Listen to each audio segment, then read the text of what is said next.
The young man ran through the forest in fear. Behind in the darkness, he could hear the huge, powerful thing that was chasing him getting closer and closer. Its gigantic metallic spider legs tearing into the hard ground and knocking deeply rooted trees aside with ease. The man ran harder and faster than he ever had in his life. He knew if this thing caught him, it would be all over. He turned his neck to look behind him to see how close the monster was to getting him, and when he turned back around, smack! The world went black.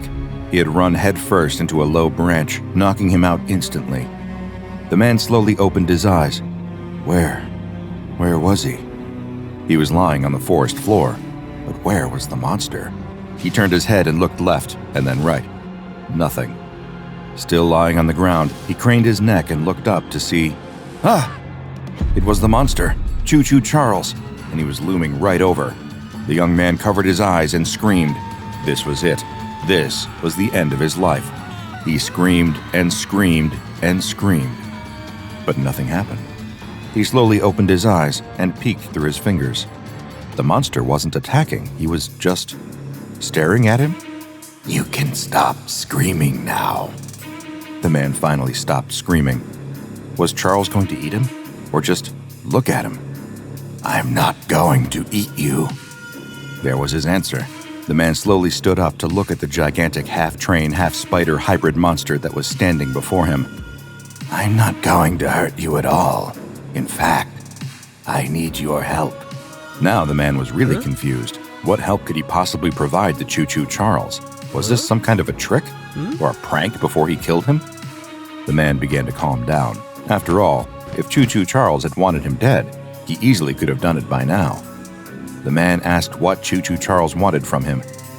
All I want you to do is listen to my story. Listen to his story? A strange request, but it didn't seem the young man had much of a choice. Choo Choo Charles told the young man his origin story, a tale about how he was once a young man himself, not that different from the man standing before him. In fact, that's why he was asking this young man for his help. He reminded Choo Choo Charles of what he might have grown up to be himself, had he not been transformed in that terrible accident. He told the story of how first his soul was ripped from his body and placed inside a new, fake body, how he had become something like a living doll. But then, through another terrible series of events, how he became the horrible creature the man now saw, a half-train, half-spider, with a heart full of rage.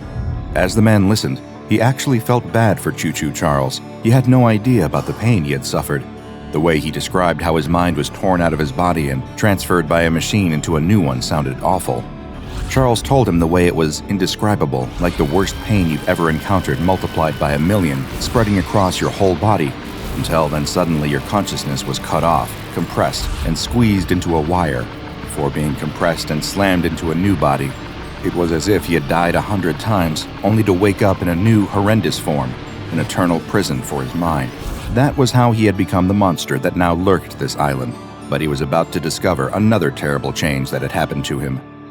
As he slept in his cave deep below the island's surface, he awoke one morning to find that there was something strange sitting beneath him. An egg. Not only was he a monster, but he was reproducing, making new little versions of himself. Whether he loved them or not, these were his children, and he had to protect them from the humans who kept attacking and trying to destroy them. The young man felt something strange inside of him. Was it sympathy? He was actually starting to feel bad for this monster if it was true that all he wanted to do was protect his babies. But the humans weren't the only ones. I soon discovered that there was something, even down in the same caves that I was hiding in. Something that even I feared. The young man was shocked. How could there be something that even Choo Choo Charles was afraid of? The young man asked, but before he could get an answer, there was a sound in the trees. Both the man and Choo Choo Charles looked to see a group of hunters burst out of the forest. They were armed with weapons and shouted for the young man to get to safety, that they would save him from the monster. The young man tried to tell them that Choo Choo Charles wasn't a threat to them, but they didn't listen and rushed in to attack him. Choo Choo Charles was left with no choice but to defend himself and showed the true extent of his power. The young man tried to hide to escape the fighting as Charles easily tossed the humans aside with his powerful, mechanical spider legs. Others he charged at, barreling down on them like the train he was, crushing them against trees and rocks. It was over as quickly as it had begun. The small group of humans were all either dead or had run away, and only the young man and the trained spider monster remained. "Come with me. I have more to tell you." Before the young man could respond, Choo Choo Charles had picked him up with one of his legs, placed him on top of his roof, told him to hold on tight, and took off into the night. They soon arrived at the entrance to a cave, the entrance to a system of tunnels and chambers that went deep below the island. This was where Choo Choo Charles hid from the humans. Charles took the young man through the winding cavern, eventually bringing him to a large open room that was full of strange glowing eggs. These must be the eggs containing his babies. The young man thought that there might be a few of them, but there were dozens, maybe even hundreds spread across the cave. These were what Choo Choo Charles was trying to protect from the humans? Not just the humans. There's something even worse. Something worse? If it was something even Choo Choo Charles was afraid of, then it must be truly frightening. From the safety of his subterranean lair, Choo Choo Charles continued with his story. He told the young man about the history he had learned about the island from his tutor, that the island of Aranirum had people living on it long before the miners ever arrived. But these ancient people weren't the only inhabitants. There were horrible creatures that roamed the island, monsters that would attack and try to eat anyone they could. The humans fought back against these monsters, but they were vicious, vile beasts, and no matter how many of them they would kill, the monsters would just keep returning. No one knew how many of them there were, or how they just kept coming and coming and coming, but eventually the inhabitants of the island were able to defeat them, not by killing them, but by sealing them away within the cave system under the island. That should have been the end of it, but now, with the miners tunneling right into that same system of caves, the monsters had returned. But why should Choo Choo Charles care? After all, didn't he and the monsters want the same thing, to kill the humans living on this island? Well, yes, if that's all they were doing, then he wouldn't care. But there was something else that seemed to attract the monsters, something that they desperately wanted: Charles's eggs. And he wasn't about to let anyone get those. And this is why Choo Choo Charles needed this young man's help.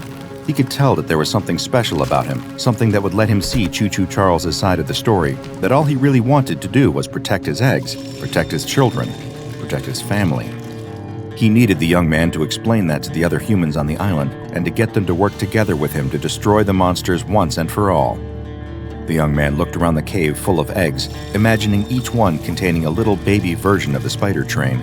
Even though to him they seemed to be the same as the horrible monsters Charles was describing, he couldn't help but feel some sympathy for the little baby Choo Choos. The young man agreed to help how he could, to try and talk to the other humans and convince them to help. He was going to trust Choo Choo Charles, even though he hadn't actually seen any of these monsters, but he was about to get his chance. There was a loud shriek from one of the tunnels connected to the cave. Seconds later, out of the dark tunnel, emerged one of the creatures the young man had just heard about. It was awful to look at, like a gigantic insect with glowing eyes and gnashing teeth. The bug monster charged at the young man, and he cowered in fear, but it went straight past him. It wasn't the young man it wanted. It was the eggs. Choo Choo Charles sprang into action to protect his young, and the two engaged in a fierce battle, grappling and striking each other with their many arms. The insect latched onto Charles's back and scratched at him.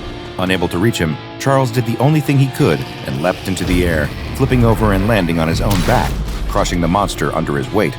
It was enough to stun the monster, but not finish him off.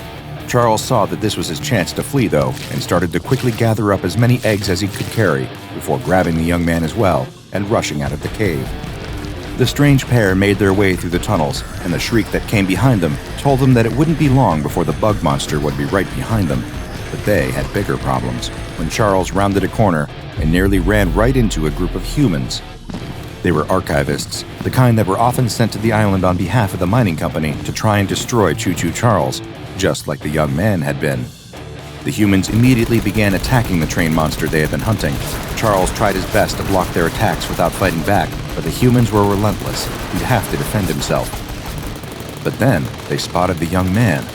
One of the archivists yelled to the others to stop attacking so they wouldn't hurt him, and the humans stopped their assault. There was very little time to explain, but the young man quickly tried to fill them in on what he had learned, that Charles was just trying to defend his family, and that there was an even worse monster about to descend upon them.